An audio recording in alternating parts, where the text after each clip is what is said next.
dates that I've also forgotten. Please give a warm welcome for Chris Ferris, everybody.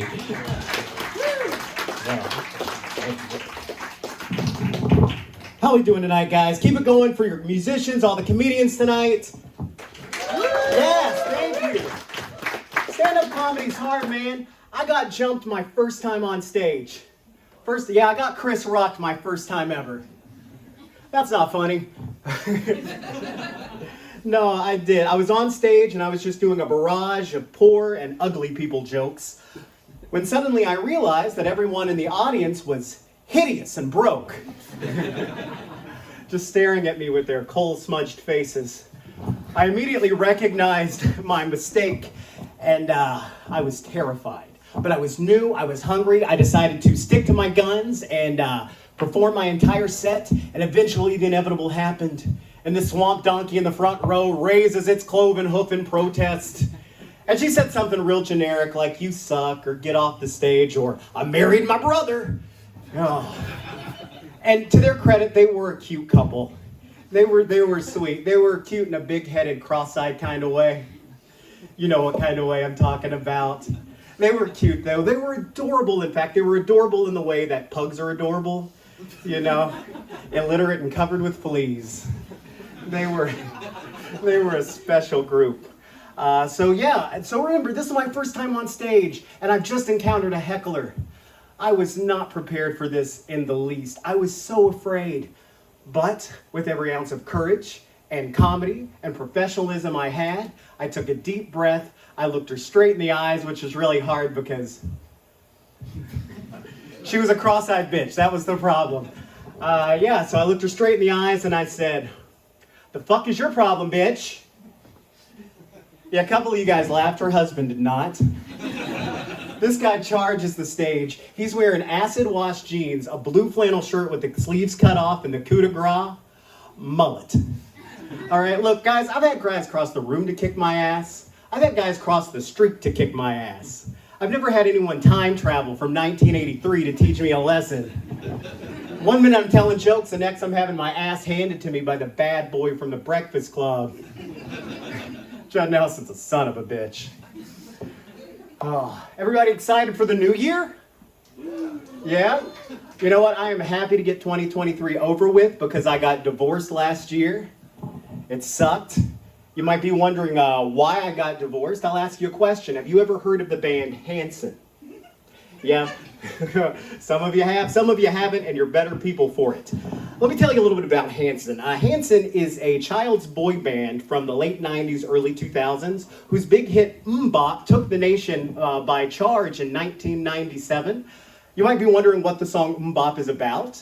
I would refer you to the title, which is MMMBop. It means nothing. It's nonsensical. It's garbage. It is the worst piece of filth ever conceived of, written, recorded, or heard. God, it's like vomit took a shit. It is the worst song imaginable. I am a bleeding heart liberal. I believe 100% in the freedom of speech, but I think these guys should be canceled. Seriously, can we just get rid of this song for the children? Can we get Moms for Liberty on this? Get them to do the Lord's work for once in their fucking lives? Oh, gosh, yeah, so divorce sucks. It wasn't fun. The worst part was, are the fans. Hanson's all right, their fans are insane, and my ex-wife was the worst. She was obsessed. Every night I came home, she was glued to her phone on every text thread, every message board, every website. It was a little neglectful.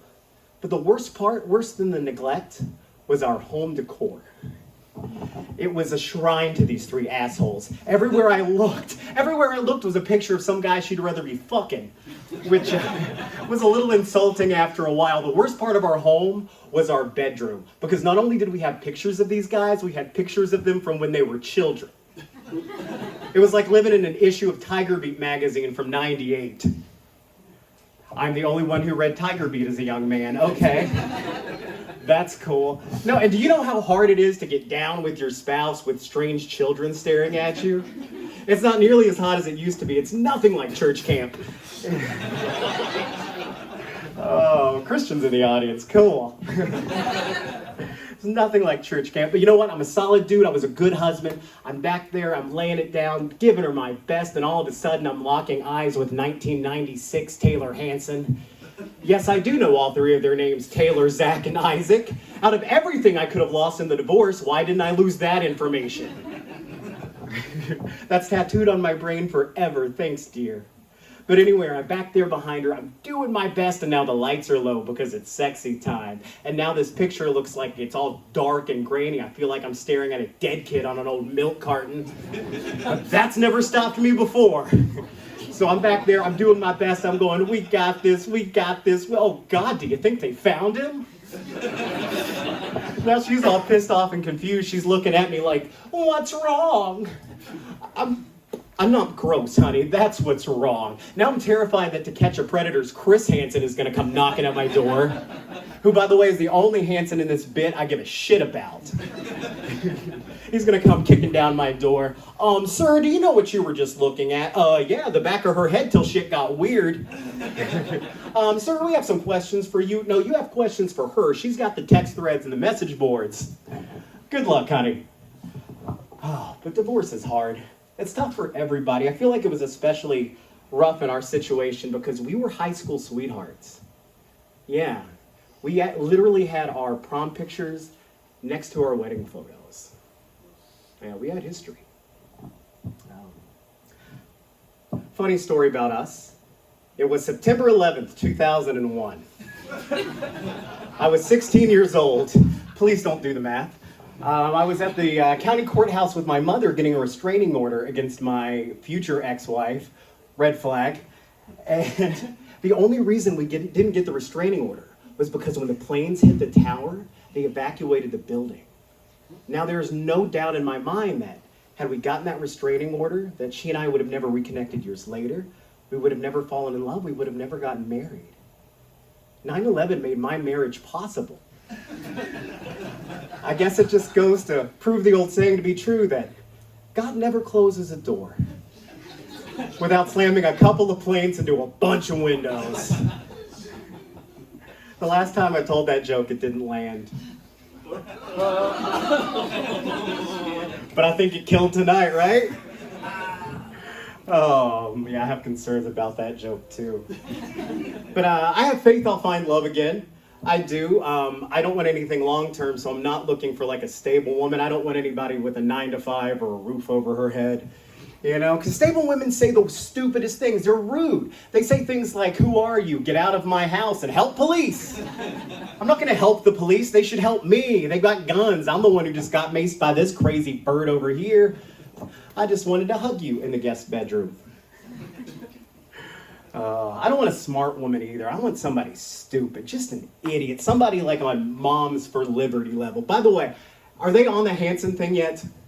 Have they accomplished any of that? No? Worthless sluts. Both Hanson and Moms for Liberty. They're the worst. Oh my gosh, no. I do. I want a stupid woman. I want somebody like Lauren Boebert. You guys know Lauren Boebert? She is the congresswoman from Colorado.